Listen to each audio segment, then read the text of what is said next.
Hello guys, మీరు చూస్తున్నారు మాస్టారు మ్యాథ్స్ అండ్ సైన్స్ ఛానల్. ఇవాల్టి మన ఇంట్రెస్టింగ్ టాపిక్ వచ్చేసి ఫిబ్రవరి 29 లీపు సంవత్సరం అంటే ఏంటి, అసలు దీన్ని ఎలా లెక్కిస్తారు, ఈ ఏడాది ఫిబ్రవరిలో ఎన్ని రోజులు వచ్చుంటాయని అడగగానే కొంచెం ఆలోచించి 2024ను 4తో భాగిస్తే 0 శేషంగా వస్తుంది కాబట్టి ఇది లీపు సంవత్సరం అవుతుంది. కాబట్టి ఈ ఫిబ్రవరిలో 29 రోజులు ఉంటాయని చెప్పేస్తారు. మరి ఈ లీపు సంవత్సరం ఎందుకు, అది ఎప్పటి నుంచి మొదలైంది, అసలు ఈ అదనపు రోజు ఎందుకు? సాధారణ సంవత్సరంలో 365 రోజులు ఉంటాయి, లీపు సంవత్సరంలో మాత్రం 366 రోజులు ఉంటాయి.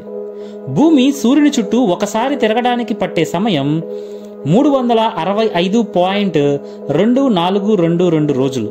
అయితే 0.2422 రోజును 0.25 రోజుగా పరిగణిస్తే ఇలా ఏడాదికి దాదాపు 6 గంటలు మిగులుతుంది. అంటే 4 ఏళ్లకు ఒక రోజు 24 గంటలు అవుతుంది. ఆ మిగిలిన రోజును 4 ఏళ్లకు ఒకసారి క్యాలెండర్లో కలుపుతారు. ఇదే లీపు సంవత్సరం. అందుకే సాధారణ సంవత్సరాల్లో ఫిబ్రవరి నెలలో 28 రోజులే ఉంటాయి, లీపు సంవత్సరంలో మాత్రం 29 రోజులు ఉంటాయి.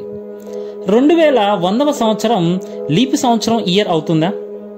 సాధారణంగా 4తో భాగిస్తే శేషం 0 వచ్చే సంవత్సరం లీపు సంవత్సరం అవుతుందని చాలా మంది అనుకుంటారు. కాబట్టి 2100 కూడా లీపు సంవత్సరం అవుతుందని టక్కున చెప్పేస్తుంటారు. అయితే 2100ని 4తో భాగిస్తే శేషం 0 వచ్చినప్పటికీ అది లీపు సంవత్సరం కాదు. దానికి ఒక నిబంధన ఉంది. పైన ప్రతి 4 ఏళ్లకు అనే పదానికి స్టార్ గుర్తు అందుకే పెట్టాం. ఈ లాజిక్ ఏంటంటే 100తో విభజించబడుతూ 400లతో విభజించలేని సంవత్సరం లీపు సంవత్సరం కాదు. కారణం, భూమి సూర్యుని చుట్టూ ఒకసారి తిరగడానికి పట్టే సమయం 365.2422 రోజులు. కానీ ఇందులో ప్రతి సంవత్సరం 0.25 రోజు మిగులుతున్నట్లు పరిగణించాం. కానీ నిజానికి ఏటా మిగిలేది 6 గంటల కన్నా కొంచెం తక్కువే.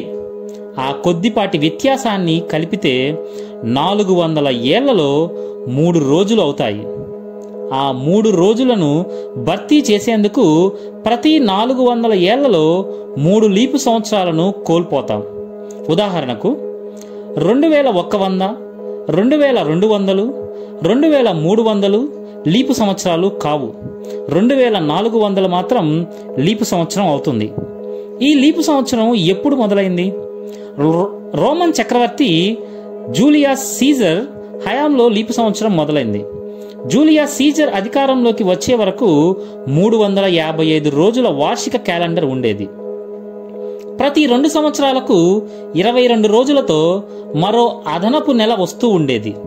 దాంతో క్యాలెండర్కు సీజన్ల మధ్య తేడా వస్తుండేది.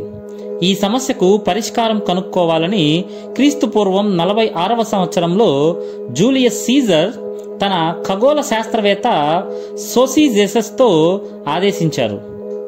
సోసిజెనస్ 365 రోజులను ఒక సాధారణ సంవత్సరంగా, ఏటా మిగిలిపోయే కొన్ని గంటలను కలిపి 4 ఏళ్లకు ఒకసారి క్యాలెండర్లో ఒక రోజును అదనంగా చేర్చాలని ప్రతిపాదించారు. అలా వచ్చిన జూలియన్ క్యాలెండర్తో లీపు సంవత్సరం ప్రారంభమైంది. రోమన్ చక్రవర్తి అహం వల్లే జూలియస్ క్యాలెండర్లో అప్పట్లో లీపు సంవత్సరంలోని ఫిబ్రవరి నెలలో 30 రోజులు ఉండేవి, జులైలో 31 రోజులు, ఆగస్టు నెలకు 29 రోజులు ఉండేవి. కానీ జూలియన్ తర్వాత వచ్చిన చక్రవర్తి సీజర్ అగస్టన్ అహం కారణంగా ఫిబ్రవరి రోజు తగ్గి ఆగస్టులో పెరిగాయని వావరిక్ విశ్వవిద్యాలయ గణిత ప్రొఫెసర్ ఇయాన్ స్వేవర్ట్ చెప్పారు. నాకంటే ముందు చక్రవర్తి జూలియన్ పేరుతో ఉన్న జులై నెలలో 31 రోజులుంటే నా పేరుతో ఉన్న ఆగస్టులో తక్కువ ఎందుకు ఉండాలి, రెండింటిలోనూ సమానంగా ఉండాల్సిందే అంటూ సీజర్ అగస్టస్ ఆ క్యాలెండర్లో మార్పులు చేయించారు. అప్పుడు ఫిబ్రవరిలోని రోజులలో తగ్గించి ఆగస్టు రోజులలో 31 రోజులు ఉండేలా క్యాలెండర్ను సవరించారు అని ప్రొఫెసర్ స్వెవర్ట్ వివరించారు. ఇది ఫ్రెండ్స్ ఇవాల్టి ఇంట్రెస్టింగ్ టాపిక్. నెక్స్ట్ మరొక టాపిక్తో మీ ముందుకు వస్తాను. చూస్తూనే ఉండండి మాస్టారు maths and science channel. Please like and subscribe. Thank you.